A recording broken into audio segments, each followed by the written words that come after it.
ఏడు రంగుల వాన రెండు కళ్ళల్లోన కారణం ఎవరంటే అక్షరాల నువ్వే.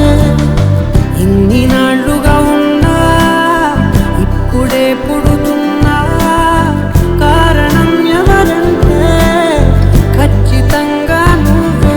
మబ్బుని మెరుపుని కలిపిన వానల్లే పెదవికి